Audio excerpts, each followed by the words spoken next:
जय झूलेलाल, जय झूलेलाल ऐं सभिनि खे नमस्ते, हरिओम। संस्कार एपिसोड में तव्हां सभिनी जो स्वागत है, स्वागत है, स्वागत है। संस्कार के इस अंक में यह अंक एक ट्रूली इंटरनेशनल अंक है। आज हमारे बीच में जो गेस्ट है वो डॉक्टर रविंद्र एंड डॉक्टर प्रतिभा मामगेन, और आज हमारे पास क्वेश्चन पूछने के लिए जापान से श्रीमती दीवा छोगानी जी, हमारे पास चाइना से ज्वाइन हो रहे हैं श्री मोहन भंडारी जी, जिनको मोहन योगी के नाम से पहचानते हैं। वे केवल धाम लोनावाला से योग की शिक्षा उन्होंने प्राप्त की है और पिछले 17-18 साल से वे चाइना के अंदर भारत के योग की शिक्षा दे रहे हैं और 40,000 से अधिक स्टूडेंट्स को उन्होंने योग सिखाया है। भाविका मीरचंदानी जी ज्वाइन हो रही है।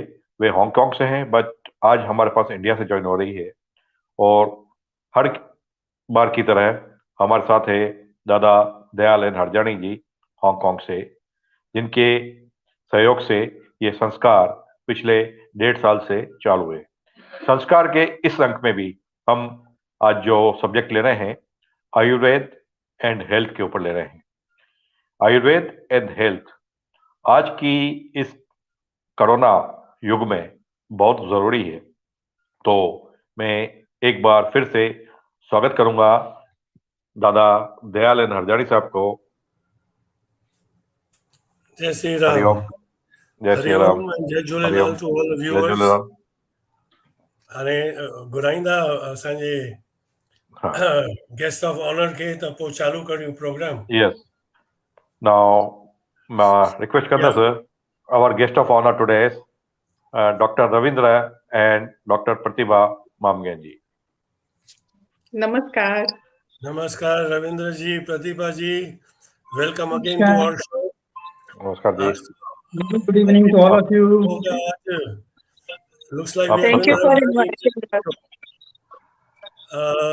Before we start, we will welcome also the guest speakers at the same time. So can you call all the guest speakers one time? I request our guest speaker, All of them. Srimati Divya Chogani, Yeah. Shri Mohan Yogi ji, and Bhavna Bhavika. Bhavika Mirchandani ji. Bhavika, Welcome. as you were introduced, we are very lucky to have this Yes. Khechali girl on the show. She's from Hong Kong, married in London, settled in London, and now in India. And Divya, of course, is from Hong Kong, but now in Japan. So we are having an international community. And last but not the least, we are very privileged to have a master yogi from China, who's originally from Uttarakhand, Rishikesh. And we are very proud of his activities in China.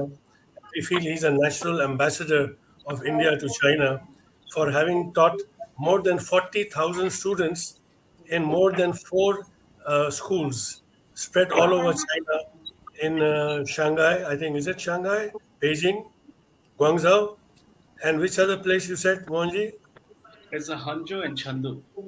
Chengdu. Okay, so we got four schools there, and I think you've done a credible job. And we will have you on our show once again as guest of honor, and we'll ask you all questions on therapy, yoga therapy, as you are specializing in, right? Isn't that correct? Yes, very good. So thank you so much Okay. for inviting me. I hope I will enjoy with this all the great Great. masters and So, great people since together. your first time on our panel, warm welcome to you. And in our traditional way, I will start uh, to give you one Kabir Sahib's Doha, followed by Dadu Das's Doha. So, as a welcome to all the viewers and to all of you also. So, Kabir Sahib says, Guru bichara kya kare? Guru bichara kya kare? Sabad na lage ang, सबत न लागे अंग, कहे कबीर मैली गंजी, कैसे जागे रंग. अभी इसका मतलब in English is, what can the Guru do if on the disciple his mantras do not take effect? How can a dye manifest its color if the garment is full of dirt defect? So this is Dadu's translation of Doha, Kabir Sahib's Doha in the book Kabir Speaks. So I've just taken out this. And what it means, we have got a habit of blaming others for our shortcomings. So here Kabir Sahib is saying that do not cast any blame on your Guru for any delay or failure in realizing yourself.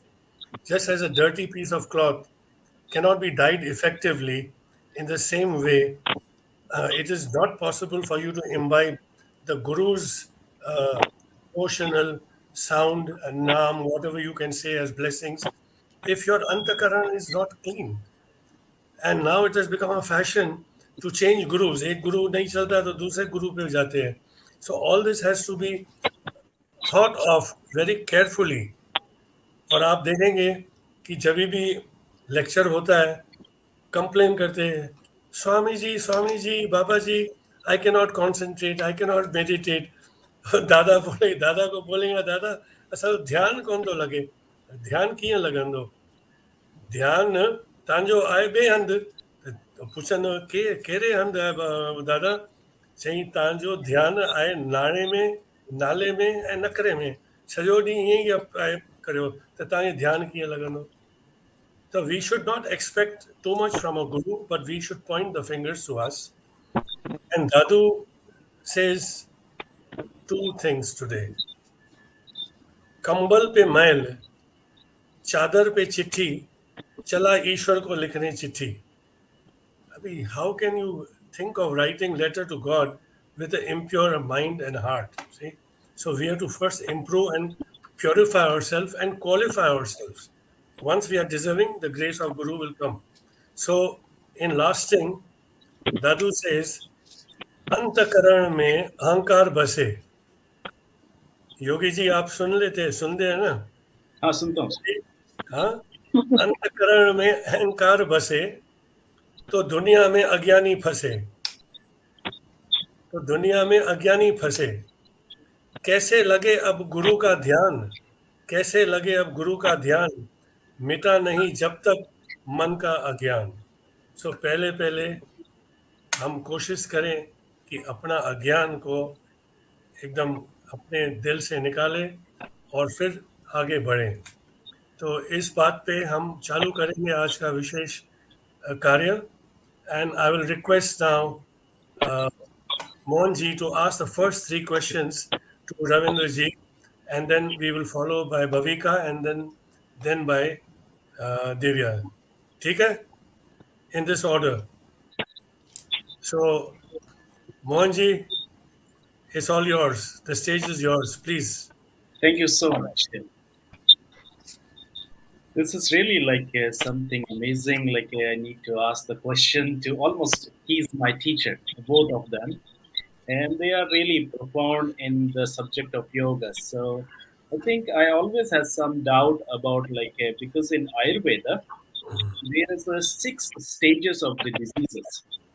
And mostly when the allopathy treat the people, it starts treating the people from the 5th stage when the disease has reached to the 5th stage.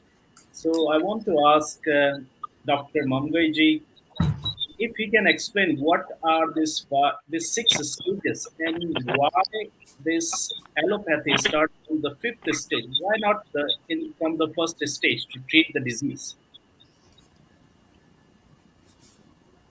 Ravindra ji. Thanks, Mohanji. Very interesting question. And that is the uniqueness of Ayurveda, I will say. Mohanji wanted to point out a very simple description of the pathogenesis of the disease, that how really the disease starts from the beginning and how it completely manifests in the body and later on complications also. These 6 in Ayurveda are known by the name of Kriya Kala. And we call that Kriya Kala means 6 stages of the diseases. We all know we were discussing before also that 3 doshas, Vata, Pitta and Kapha. And they are maintaining the health when they are in a state of equilibrium. But what happens? Doshas has their own rhythm, their circadian rhythm to increase in the body, then to a particular level, and then after that, because of the natural rhythm of the seasons, after some time, that can go again down and comes to its original state. But what happens? Because of our faulty dietary habits and the wrong lifestyle, these doshas continuously growing up in the body, and it is something like that the doshas get accumulated to a certain level in quantity. Their quality will not change, but only in quantity, and because they are accumulating in the body because of your particular diet and lifestyle continuously, and that is actually the first beginning of the disease. Now we call it sanchaya, means accumulation. Then what happens if you are not avoiding the causative factors, if you are not improving your diet, not following a healthy lifestyle, then it will jump into the second stage. And second stage is called prakopa, means there is vitiation. What happens in this stage actually, in nutshell, that the doshas are increasing in quantity as well as in quality. There are qualitative changes, means now these doshas are not like the sama, we call sama in the balance. Their quality changed, they are being intermingled with the toxins, so that quality further goes into the deterioration. And after some time, what happens when we are continuously again following the same causative factors and lifestyle, then third stage occurs, which called prashara, or which means literally means they are now spreading from their original places to another places. Up to the stage first and second, these are the naturally also occurs with the changing of the seasons also. But these are the stages when really they are not the symptoms of the disease. They are only symptoms of the doshas. Like the vata is increased, the person may have a little bit of stiffness. If pitta is too much increased, you may find some sort of burning. And if kapha is too much increased, you can find some sort of laziness. So these are just very simple symptoms of the doshas, not of the disease. Up to the second stage also, and these are the reversible stages. It can be reversed easily. So what you don't need any treatment for that. You just avoid the causative factors. You keep yourself away from that diet, which is further increasing the doshas, and adopting a good lifestyle, which is not allowing to increase those doshas. So just by your diet and lifestyle, you can restore the normalcy. Now what happens, the third stage, when it is spreading, it is something now reaching to the point when irreversible situations will come up. And particularly at this stage, when it further grows, then what happens? It is out of control, and these doshas, which is intermingled with the toxins, we call that ama, they are travel throughout your body and find out some spaces in your body which are weak. In Sanskrit, we have a particular word for that, kha, which literally means there may be some body parts which is weak because of the previous disease, or genetically you may have some sort of defects in the body, or there may be some other regions that something is, your organ is not healthy, so they go and localize in that particular space, in particular organs, in particular tissue, and that is basically the seat of the disease, where the disease is created. And then after that, still if you are not taking care, you are not going to the physician and not taking the treatment, then what will happen? The disease will manifest in a complete way with all signs and symptoms, and we call it beta. Means now the disease is manifesting in a full form. And if still you are not treating it, then it can go further to complications. So these are actually the 6 stages of the disease. So you cannot find these kind of things described in the modern medicine. Especially Ayurveda says that the physician as well as the person who is suffering, if he is able to notify a slight changes in their body, at that time he can consult the physician and we can treat the particular condition with a very simple measures like just giving him some wholesome diet, what we call pathya, a diet which is suitable to him, and just giving him some sort of healthy tips that what should of your lifestyle. So if the physician is able to identify the stage of these 6 different stages, so if he can identify the initial stage, the disease will not finally manifest. And that is the benefit to know these 6 stages of the diseases. So this is a very unique contribution of Ayurveda to understand the disease. That's why we can prevent the disease to manifest in a complete way. In the initial stage, we can control it and we can cure it. What about the second question? Thank you so much. It was really like a very explained answer, and I think it's because majority of people, they think like a disease become very complex very fast. But according your explanation, disease moves through the 6 stages and become from simple to very complex. So my second question I want to ask to Dr. Pratibha ji. So there is a 3 pathway Ayurveda explain of the disease. One called Antarmarg, Bahyamarg, and Madhyamarg. What these 3 pathways are, and why Ayurveda always emphasize like a disease pathway from the Antarmarg? Yeah. So thank you for this special question. In Ayurveda, there are 3 ways. So what are these Rog marg? Rog, as you all already know, Rog is originated from Ru Dhatu. So whatever is giving trouble to us is Rog, and Marg is the way or pathway. So in the Ayurveda, we have divided these pathways of disease in 3. The first one is Bahya Rog marg. It includes skin or twak, rakt, mans, med, majja, and shukra. So twak, as you know, is skin. Rakt is blood. Mans or the muscle tissue.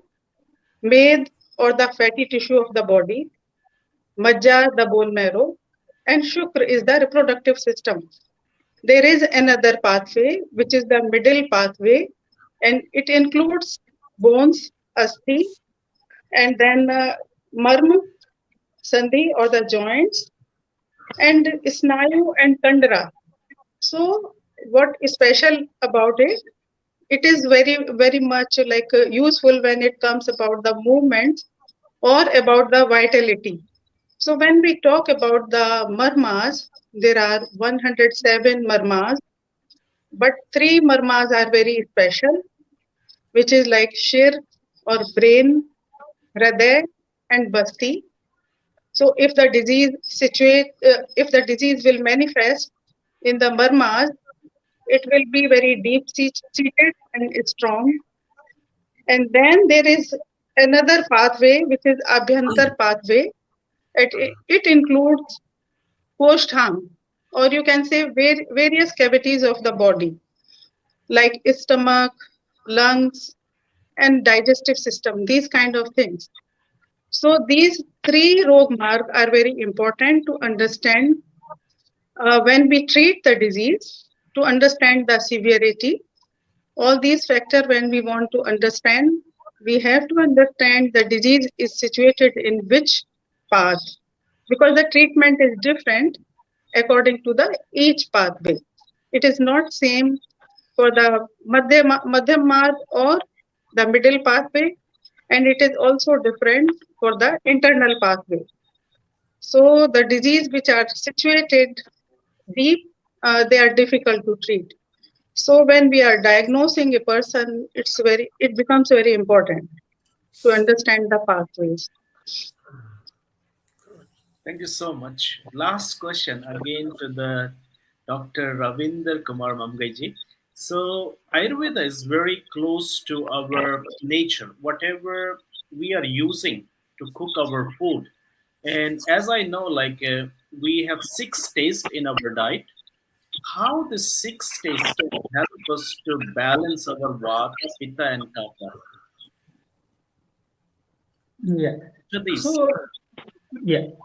So actually, when we talk about the diet, the Ayurvedic concept is entirely different than the modern medicine, because in the modern science, we talk about the protein, fats, carbohydrate, vitamin, and minerals. As far as the Ayurvedic diet is concerned, and it is advised to a particular person, it is based on the six different kind of taste. And these are the some three tastes are very dominant taste, so everybody knows about it, like sweet, sour, and salty, and bitter, astringent, and pungent. What happens that, like the doshas, and we used to say that whatever is there in the universe is made up of five basic elements. So this body is also made up of five basic elements, and we have additional things, which is the soul makes us alive. Otherwise, there is no difference between the living and non-living being. Whatever is less in our body, we take it from outside. This is the law of nature. And that's why we say we have a theory of microcosmos and macrocosmos. There is no difference. We are simply a replica of the microcosmos. So these five basic elements are present in our food also. If someone is taking like sweet, sour, and salty, these tastes, what happens? They have a direct impact on the doshas. For example, if somebody is suffering from the kapha kind of disorder, and in simple language, we can understand if someone have diabetes or heart disease or hypertension or obesity. So basically, these kind of diseases have the more kapha imbalance.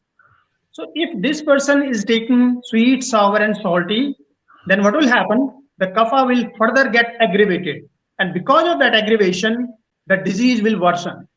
So we need to know the constitution of the person, that what kind of prakriti or constitution that particular person have, what kind of disease, whether it is pitta disease, vata disease, or kapha disease. So if kapha disease, then we say, okay, that sweet, sour, and salty, you need to take in moderation. If somebody has pitta imbalance, like for simple understanding, if someone is suffering from ulcer, having gastritis, burning sensation in the abdomen, so it is some sort of pitta imbalance. If this person takes the food which is dominant in sour, salty, and pungent, these three tastes will further worsen. This is very simple. You see, pungent like chili. If for sour, you can say anything like lemon. If someone have ulcer and burning, if he will eat more spicy food, what will happen? His disease will further, the symptoms will further increase. So this person has to take these three tastes, sour, salty, and pungent, in moderation. But if he will be taking sweet and bitter and astringent, then what will happen? The pitta can get subside and he can get some relief. Similarly, the diabetic person, which we are for him restricted sweet, sour, and salty taste, if he will be taking bitter, astringent, and pungent, it will be beneficial for him, because sweet, sour, and salty will increase kapha, and bitter, pungent, and astringent will decrease the kapha. Similarly, if somebody has vata kind of disorder, for example, if someone is suffering from joint pain or arthritis, it means, or some sort of neurological disease, so there is an imbalance of vata. If this person is taking bitter, astringent, and pungent, these three tastes, then certainly his vata will further aggravated, and he may have more symptoms, the disease may worsen. So what we will suggest him, you need to take these three tests very less in moderation, and better to take sweet, sour, and salty, that kind. So, depending upon the constitution and the nature of disease, what kind of pathology, we need to decide that what sort of taste, what kind of food will be more beneficial for this person.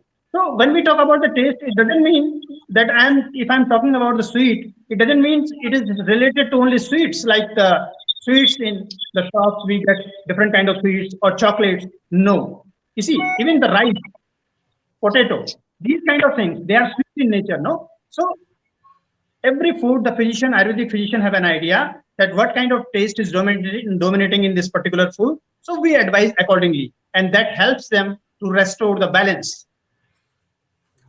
That's good. Mohanji, any more questions? No, thank you. I think it was wonderful answer from the both. I have one question to Ravendraji, but I'll ask it at the end of the show. I want Bhavika and Deva to ask you the questions. My question later on will be regarding the at what stage does a disease manifest? You were saying that in the first 2-3 stages, there's a problem of imbalance of what you call guna. Of these three, what do you call kapha? Yeah, I will explain everything in the last. Again, I want that explanation. When does it transfer into a disease? You see, the asthana sansraya, that is the fourth stage when really the disease is get manifested into a particular place where the disease is in particular office. But we will continue this later on. I want Bhavika to continue with the next 3 questions. Bhavika, please go ahead. Om Shanti, Jai Shri Krishna, Jai Julilal, everyone. Jai Julilal. 30 minutes before I ask, I get only 30 seconds actually before I ask you the question.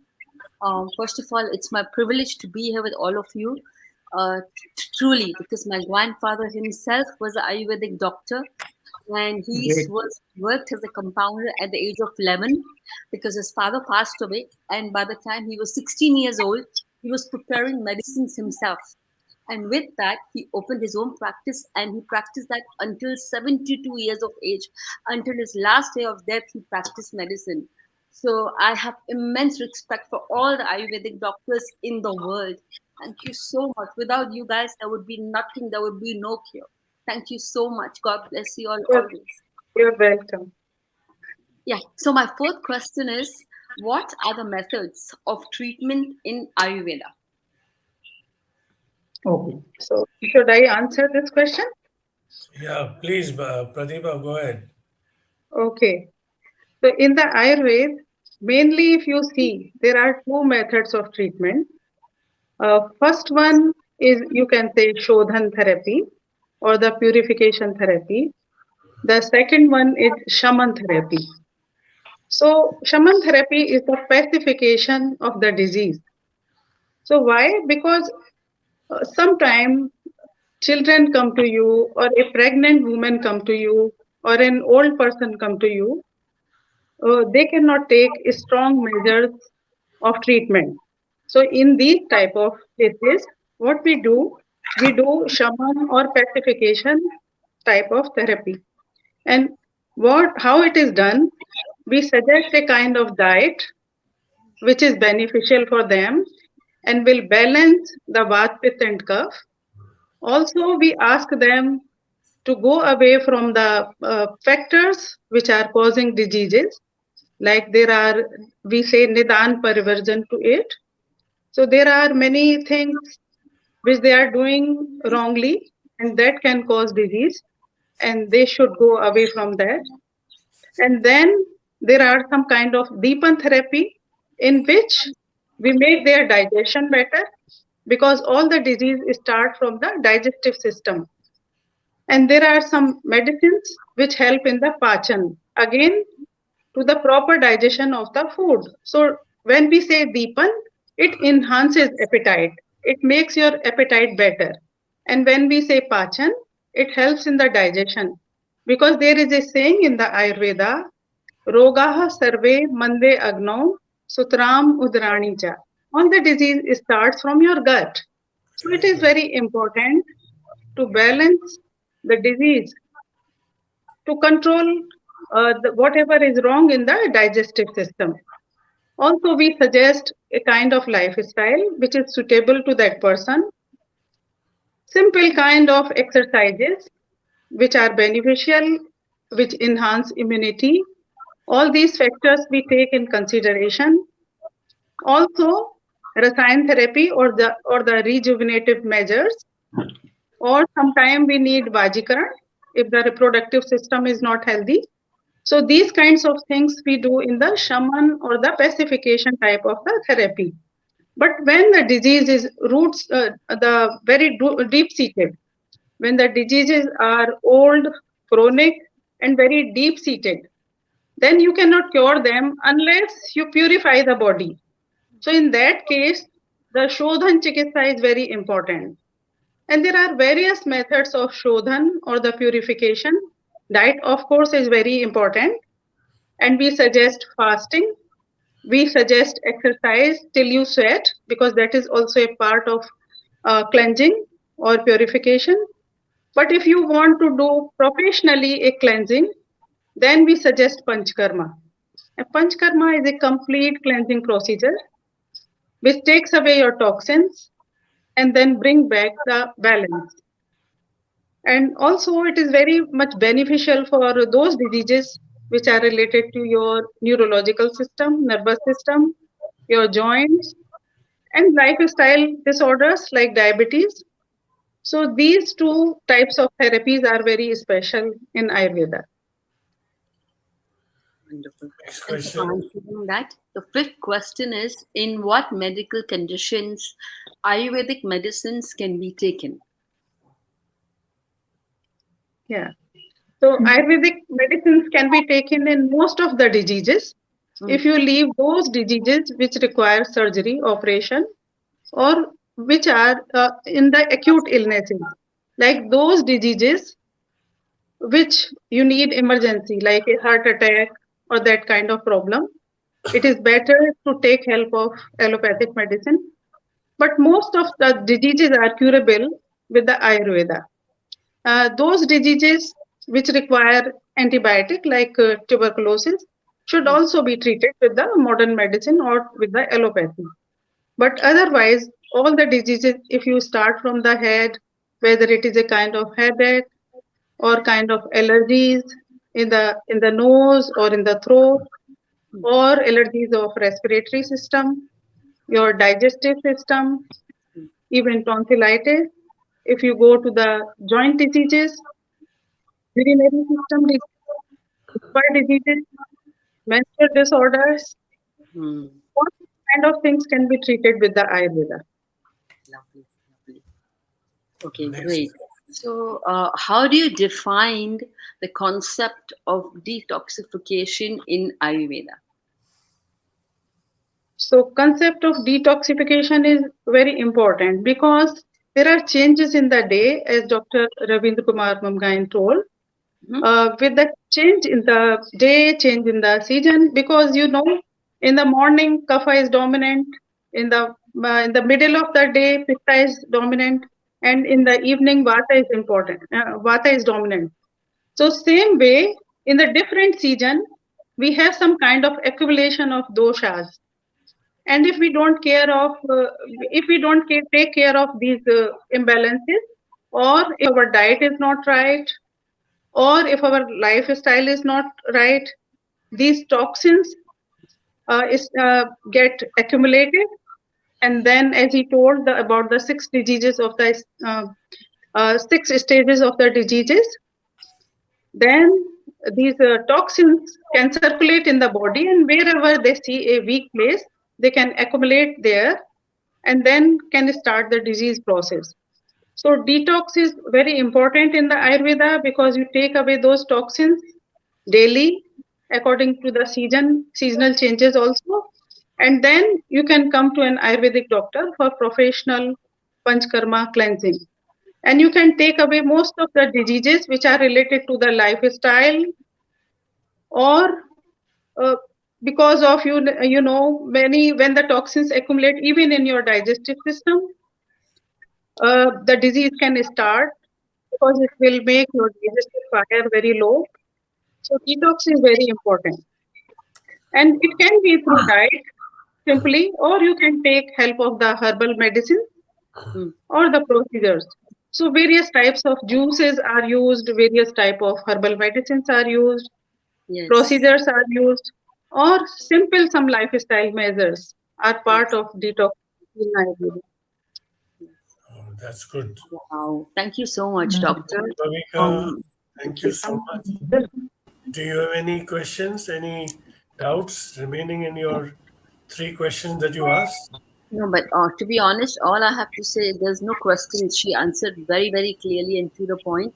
However, I would also like to add that I think wherever my grandfather is around the globe, out of the world, wherever he is, he's probably blessing this whole session today, because he would be super proud that I am here with all of you today. So thank you so much. Thank you. Very good. Thank you, Bhavika. For now, we have got a question from the audience regarding psoriasis and eczema. Can you answer that question for Ravi? Yes. Yeah, please. Ravindra, What is the question? the question is, what is the cure or therapy for eczema or psoriasis? Okay. You see, psoriasis is, if you see the psoriasis, it is basically an autoimmune disease. And the disease, there is so much chances of recurrence.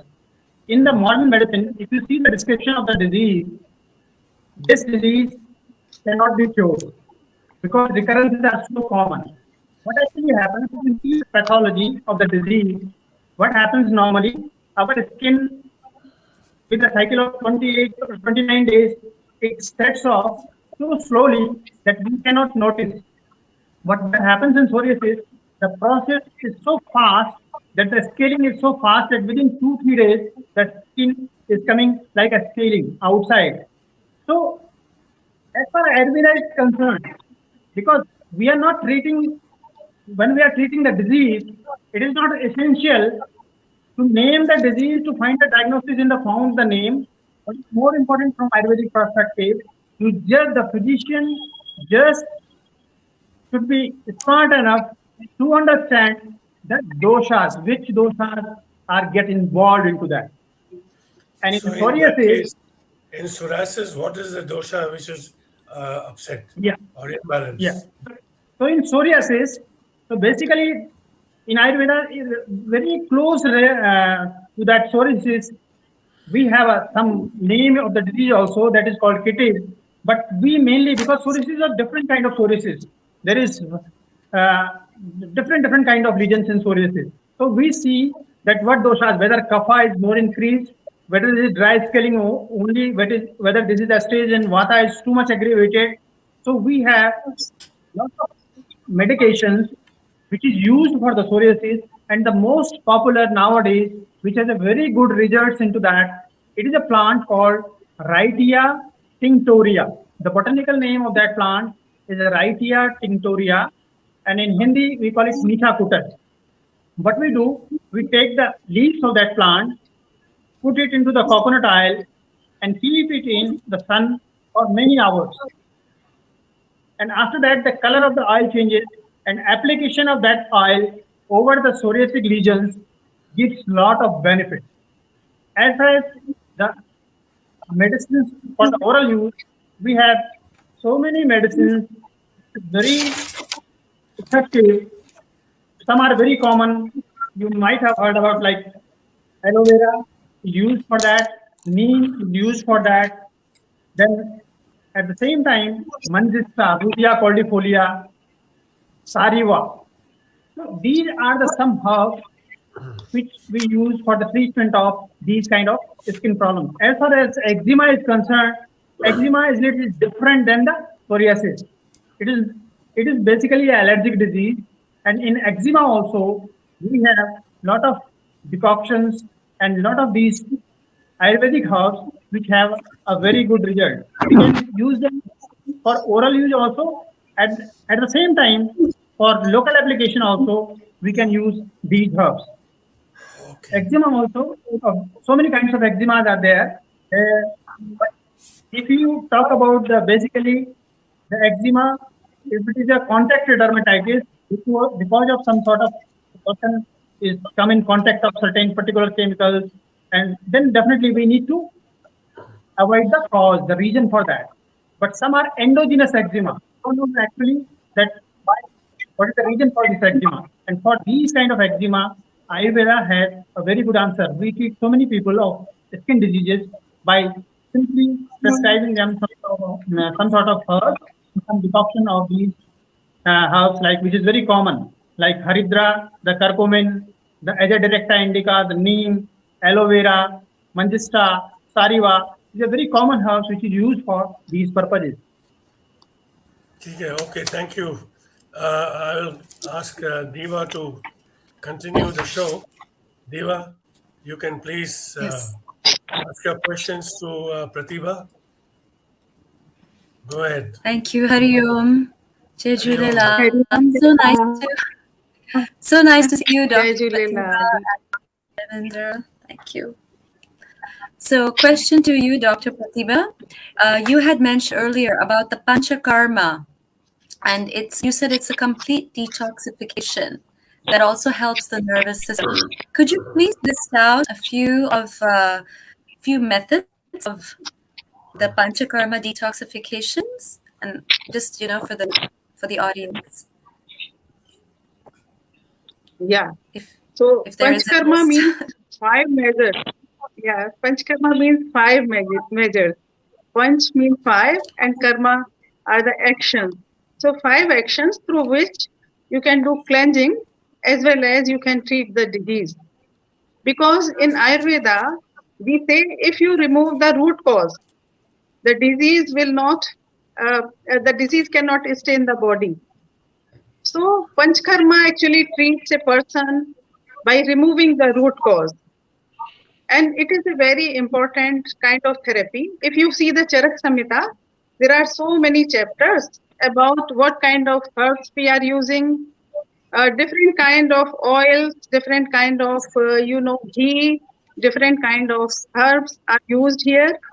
And there are chapters about the method, then if any complication occur about that. So it is the main subject of Charak Samhita, you can say.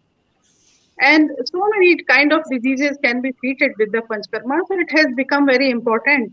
You can see many Panchkarma centers in India. So how we do the Panchkarma? When a client comes to you, toxins can be all over the body. So you cannot clean them just as the client is coming to you. First, you have to prepare the body. And to prepare the body and also to prepare the mind, you do some kind of pre-procedures of Panchkarma. Like if you are doing an operation in the allopathy, you have to prepare the person. There are some kind of pre-anesthetic checkup. So in the same way, in the Ayurveda, we do pre-procedures of Panchkarma, or we call them Purva Karma in Sanskrit. So what are these procedures? These are Snehan or the oleation, oil therapies, internal oleation and external oleation, and Swedan or sudation. So how we do oleation therapies?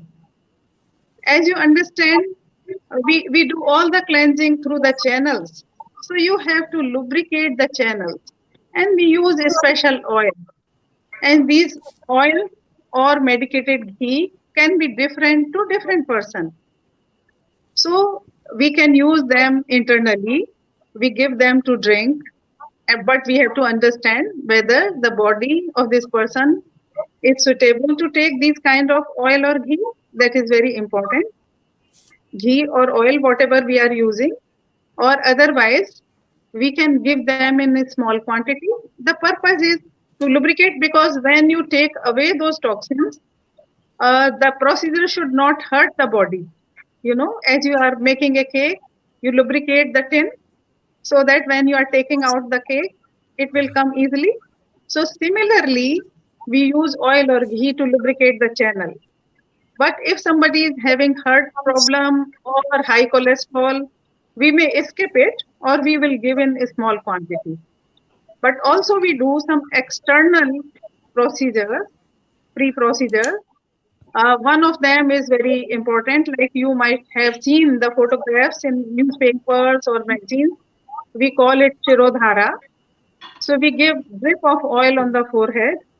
It relaxes you because unless you are relaxed, you will not leave the toxins. You will not allow toxins to go from the your periphery to the center, because first you have to accumulate all the toxins from your periphery to the center. Otherwise, you cannot throw them away. So for that, external therapy, Shirodhara, and like massage therapy, this also helps you to take away toxins from periphery to the center. Actually, Shirodhara relaxes you. And if you are not relaxed, you will hold those toxins wherever these toxins are in your body. So that is very important, that your mind should be relaxed during the Panchkarma. And then these oil therapy, external oil therapy.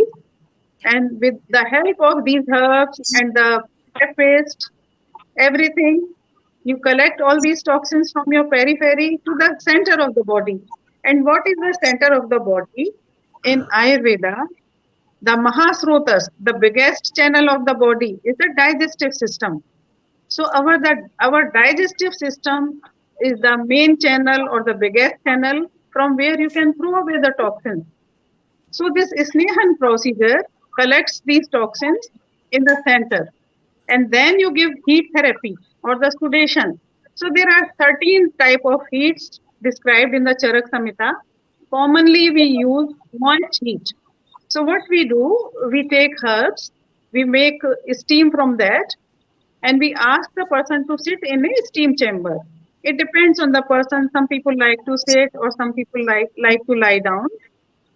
So with the help of this sudation therapy, which has special herbs in it, in the steam, toxins melt.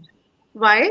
Because if the toxins will be in the liquid form, then it is very easy to take away from the periphery to the center.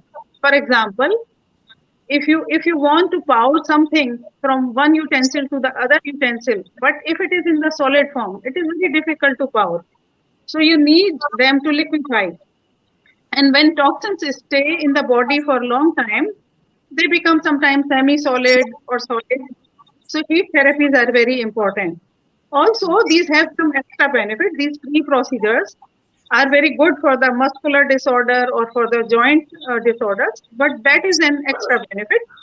Here in the Panchkarma, we use them to collect all those toxins from periphery to the center. And when once the doctor see the client every day, we examine them. And when the sign and symptom occur, now this person is ready. And now we can do Panchkarma. Then we start Panchkarma procedures. So what we do, the first Panchkarma, which is very famous, is like vomiting therapy, or you can say in the yoga, upper wash. And what we do in this, we give some herbal medication. This person drinks, and this medicine helps to collect the toxins which are bringing imbalance in the kapha, which is the water and earth principle in our body. And there are several diseases which are because of the kapha imbalance. Like say, for example, bronchial asthma is very common, but there are many other diseases. And when you see an imbalance of kapha, then we do this Vaman procedure or the upper wash or the vomiting therapy. Then there is an imbalance of pitta. Then we give some herbal medication to drink, which collect pitta-related toxins. And then these toxins are thrown away in the form of loose motions or diarrhea. But then Vata, or the element of air and ether, is very important. And to balance, Vata is supposed to be 50% of the Panchkarma, because they say Pitta and Kapha are lame. They don't have limbs. They cannot be taken away unless you balance the Vata. So Vat balance is very important. And to balance Vat in India, it is a kind of therapy which is allowed in India. There can be some problems in other country, but we do enemas, two kind of enemas. One enema is dominant in oil, so medicated oil and decoction, and we call it Anvasan Basti. So it lubricates inside, it balances vata, and also it collects vata related toxins and throw them away. So this is Anvasan Basti. The other enema is Niruh Basti. And in this kind of enema, we give decoctions more and oil portion is less. And the purpose of this enema is mostly cleansing.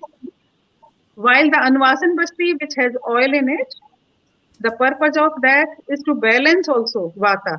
So vata balance plus cleansing. But Can I as interrupt the you on vata is that? so important, Can I interrupt sure, you on that, Pratibha? Here in sure. Hong Kong, they recommend us to take enema with water, not with Yes. any decoction. So, what is your opinion about that? Should we go for it here or uh, not go for it? What is your recommendation? So yeah. So usually in naturopathy, they prescribe you saline water for the enema. So that also has effect because it will also help you in the cleansing, and also it will help you if you have constipation. But when we are using medicines in the enema, those medicines also have extra effect. So And the enemas having enemas having herbal medicine or herbal oil are more effective than those enemas which use only water or saline water. so, before I So give the mic back to Deva, how often should somebody do panchakarma? Like Mm. I was reading Deepak Chopra was saying that you must do it once a year and recommends that. So, what is your opinion that as a person, how often you should do panchakarma? yeah. So before answering that, I will say about the fifth panchkarma, that is nasya or the nasal medication to clean your head, because head is so important. So that was the fifth panchkarma. And as you are talking about how often it should be done, so in the Ayurveda, it has been suggested that whenever there is change of the season, that is time when you should do the panchkarma. Because at the time of change of the season, there are certain doshas which are already in the increased form. And you can take away the vitiated dosha that time easily. So whenever there is change of season, you can do panchkarma. But practically, it is not possible as we were doing panchkarma for 20 years. So practically, sometime it is not possible to do panchkarma with the change of every season. Then at least 2 times in the year is good enough. If But somebody one can session do of 2 times. panchakarma is how many days? Okay, Like so for you that, have to yeah. get 5 days, 3 days, 7 days. So, what is the So it right date for panchakarma? Yeah, so it depends on the person. If you will see Charak Samhita or if you see the Sushru Samhita, in the olden days, the Panchkarma was, the doctors were doing Panchkarma like say for 1 month or more. But now, depending on the time, depending on the disease, depending on the finances, so many factors decide. But doctor can suggest when the doctor examine a person, when we do the diagnosis, we understand the strength, so many factors we decide, and then we suggest, okay, for this disease, you should do panchkarma for this much number of days. And also for the enemas, again, for one person, maybe we can decide, okay, 5 enemas might be enough, but for somebody else, maybe we will suggest more number. So it depends on person, on the time person has, and also how much the person can pay because it is expensive therapy. So now, Deva, we don't have any panchakarma uh, uh, place in Hong Kong, right? There's Well, no the one place. that Dr. Pratibha mentioned for nasal cleansing, I'm guessing you're going to say one of them is the gel neti, right? Yeah, that is Yeah, a common Jalneti thing. is There's a a yoga yogic thing. procedure. That Jalneti Jalneti Well, is is a a yogic yoga matter, procedure. Dhauti, yogic Dhauti. But okay, So Panchakarma, we do not have a institution in Hong Kong to do Panchakarma, not right? yet. Not yet. So we should try to open up a That would Panchakarma be session, amazing. so we can continue like we have 3 or 4 seasons in Hong Kong. So everybody will be very healthy then in Hong Kong. Absolutely. Yeah. Absolutely. Yeah, you people are shining. I understand you people are healthy, but yeah, it will enhance We become for more the healthy. Yeah. yeah, you will become more To more continue positive. doing our mischief. I went to, one Lonawala. The guy said, "Why do you want to become healthy again?" So I said, "We want to be healthy is normal." Saying no. So you can continue doing your mischief again and fall sick again. So he was fooling around. So we want health Uncle, only to indulge again in the same things that we are doing. So Uncle, there are Cycle. a lot of there are a isn't lot it? of there So are a lot Diva, of continue your next question. yeah. Sure. I Uncle, think Bhavika has something to say. yeah, actually, there are a lot of people who have knee pain in Hong Kong.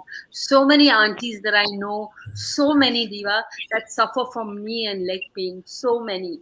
So I think A lot of Ayurvedic, I youngsters too, definitely helps. all over the For world. that, we will have to request Mohan Bhandari ji to open a yoga school in Hong Kong Let's and go for it. create a combination of Ayurveda and yoga. Yeah, with your If he blessing, can we do can yoga therapy for 40,000 Chinese students, I'm sure he can do a good job in Hong Kong with us in partnership. Yes, Diva? It will be We'll That great, would be so really. exciting. and ask him to become our partner in uh, this what you call therapy. Huh? Okay, Correct. you're on with Okay. your next question, Diva. Time is running Yes. out now. Yes. One last question. A lot of people talk about urine therapy, where people actually drink their urine. Is that a form of Ayurveda, or is that something else totally different? So in Ayurveda, actually, we are using many animal products, and you will surprise when we see the Charak Samhita, even they tell you about the what are the qualities of urine, animal urine or animal milk or other various parts of the animal origin. Like we use ghee, we use oil. So there are certain diseases in which urine can also be used, and there are some medicines which have some poisonous part in those medicines, and those things are purified through urine in Ayurveda. So as such, we don't give urine to drink, but we use urine in many purification methods, and so many herbs can be triturated especially in the cow urine. But then you might know it. It is written that okay, this is the medicine, and it was purified in the mostly cow urine. But there are qualities of animal milk, like camel milk has this quality, or even the meat. And some people think that Ayurveda is a vegetarian only, and actually that is not true, because sometime in the tuberculosis you need meat. So it is mentioned that when somebody is suffering from Rajakshma or tuberculosis, then quality of meat is also told. So of course, yeah, we use urine also. Sorry to interrupt. So urine therapy doesn't mean that the person who wants to be cured drinks their own urine. It means the cow urine. Is No, that correct? no. Actually, no. In Ayurveda, we don't have these kind of references in the classical books that a person is drinking his or her own urine. So yeah, that is a kind of, you can say, part of the naturopathy or some other type of Another Yoga form. medicine. But therapy. we Yoga don't ask a person to drink their own urine. That is not Right. part of Ayurveda. That's part Right. of yoga, no? I'm sure Mohan Bhandari ji will agree with that. Yeah, it is the This part of urine thing is part of yoga, right? no, it is part of the naturopathy. It's not part of yoga. I see. Because I read in a yoga book by Swami Satyananda, and he talks about this particular thing also. So I when forget somebody is the Indian name, I forget now. But nevertheless, so it is one of the areas of therapy which works or does not work according to you. Does it work? is so it is the part of naturopathy, and they practice in naturopathy. In yoga, we do not have this concept of the drinking the I urine. see. Okay. So now, Diva, your last question. I'm done. I think. You're done already. I thank you so much. I'm handing it over to you, Uncle Dayan. Okay, so now we have Dananji. How much time we have? We have the 5 minutes or maximum 7 minutes. 5 minutes. So Yeah, I'll like to conclude this show question. Yes. Now, do you have any lasting advice to the audience as to what precautions they should take to prevent disease from forming itself? Yeah. As a So rundown, can you give us a brief idea? I just wanted to quote a very famous saying from the Charak Samhita, that who are the people who have least chances to get sick? And there is a very nicely written about it, that Naro Hitahar Bihar Sevi, the person who are eating wholesome diet and a suitable lifestyle according to his constitution. Shamikshakari, the person should be whose mind is very analytical. He thinks about seriously about the things and then decide. Vishayesha Vakta, and he is not the slave, he or she is not the slave of the senses. So the person who is eating wholesome diet, following healthy lifestyle, is not the slave of the senses and having a very good analytic mind. Along with that, some other qualities must be there. Dataha. If somebody have a tendency to give also, it is not good always to take. We need to learn this, to give. Samaha means who see everyone and in every situation he is very balanced and having a sense of equality. Satya, truthful, Chamavan, forgiveness. Naptop sevi cha bhavatte roga. And the people who are following the good teachings, who is following their parents, their teachers, their seniors, having respect for them. If someone in the life is following all these kind of things, Charak says that these are the people who will not fall sick. So is Charak, is this part of Ayurveda or is this philosophy? This is Charak Samhita. This I am quoting from the Charak Samhita. So if someone is following these kind of things, he can keep himself very healthy. So can we we need to follow summarize these teachings. Can we summarize this in, like for what Pratibha said, like you want to first make the person from restlessness to being restful. So matha thanda, पेट गरम और पैर नरम, ये तीन बार में you're okay. In short, can we say that कि Ayurveda consists of making your matha thanda, your पेट गरम वाला digestive fire, and Proper, पैर, yeah. अगर ये तीन हो गया तो Ayurveda successful. Can we say that in short? Because you see, when you are using these technical terms and Sanskrit terms, many people don't understand. Yeah. You see, yeah. So You I'm see, sure, in short, we should try to summarize by what it stands for, Ayurveda stands for. But now, so continue, please. Sorry to disturb you. So can you give us a lasting message? By what precaution they should? You're talking about now the psychology of the person. You're talking about the mental aspect, that how we should behave and have an attitude and gratitude and aptitude. Okay, these things apart. Physically, what kind of medication, food, or food should be taken? And Naren, you have a question? So Naren, Can we run one small video? Then we ask one question regarding that video with Dr. Ji. What's that? I want to run one video. Yeah. Regarding the corona precautions. Then we will be ask Dr. Ji one question about that products, and then we conclude our session. Yeah, okay. That you can ask him later on. Yeah. But now we have got a Aarti of Corona for you. Yes, So, that was I am asking. Sorry. so before we conclude and hand Yeah. over the mic to Narayan Bablani, Pratibha, do you have anything to say to the people? Yeah, Pratibha? please follow proper diet, Okay. proper lifestyle. Proper diet. When you say Yeah, proper lifestyle, what do you mean by proper lifestyle? proper lifestyle means you should have right time to go to bed, right Hmm. time you should wake up. Hmm. Exercise is very important. Hmm. Don't sit quiet for very long. Like nowadays, mobile phone has become so much important part of our life.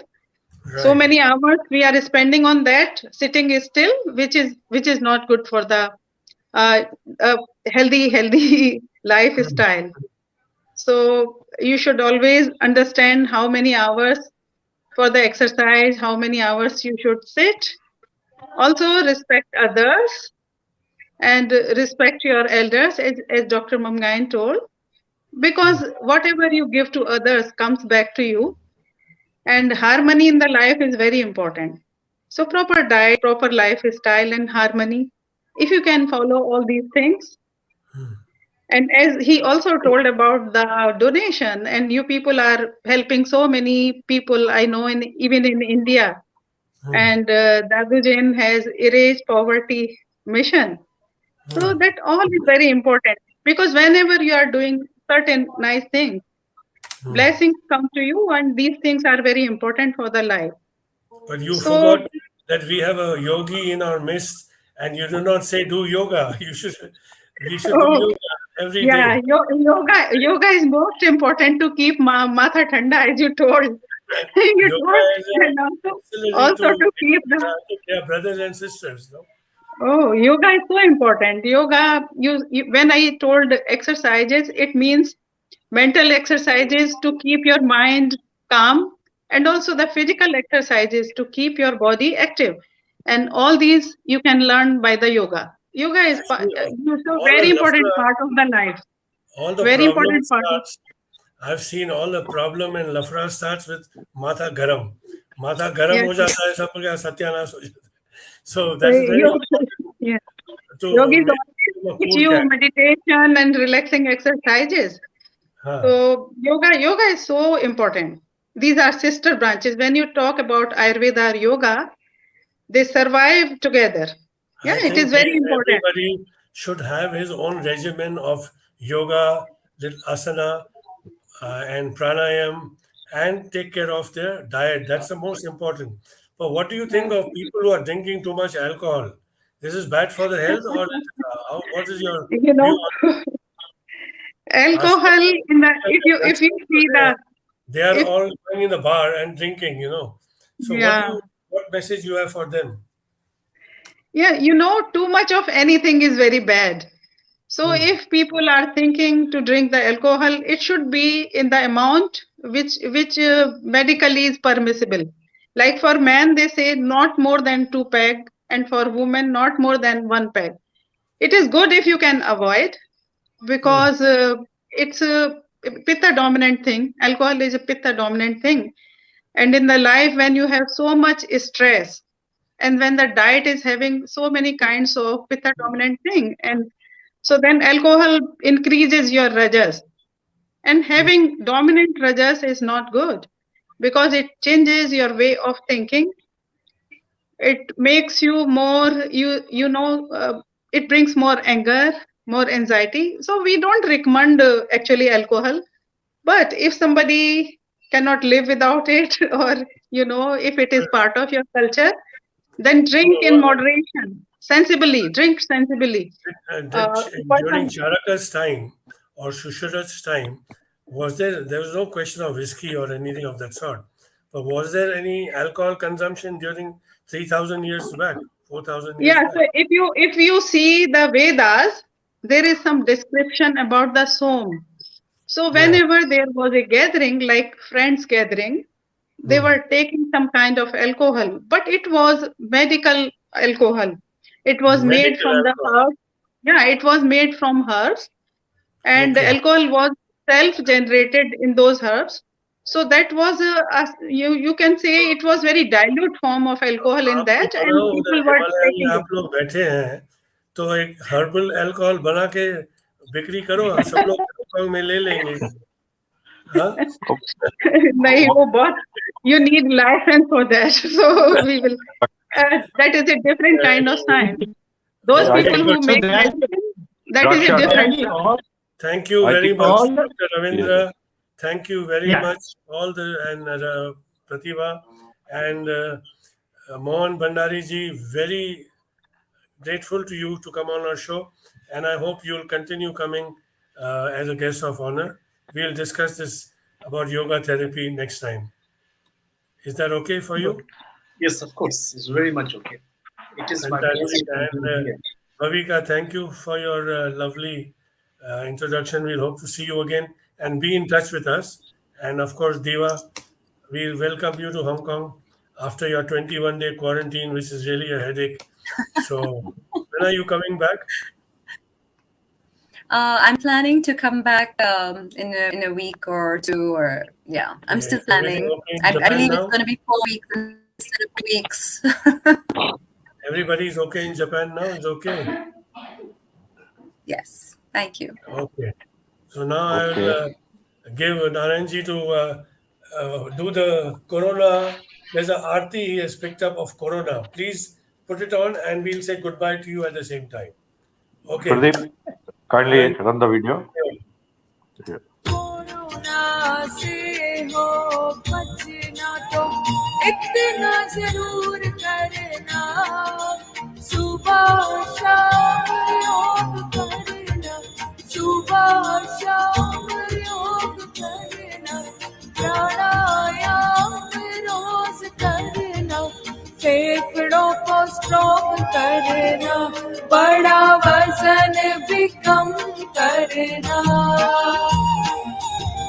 छोड़ो ये Pepsi और Cola, P low दूध हल्दी वाला, भैया हो जाओ हल्दी पी के काढ़ा,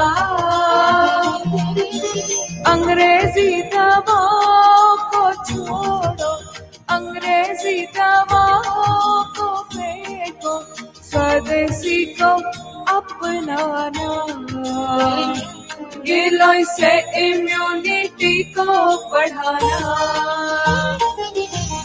घर का खाना तुम खाना, गरम पानी पीना पिलाना, डोंट फॉरगेट च्यवनप्राश खाना,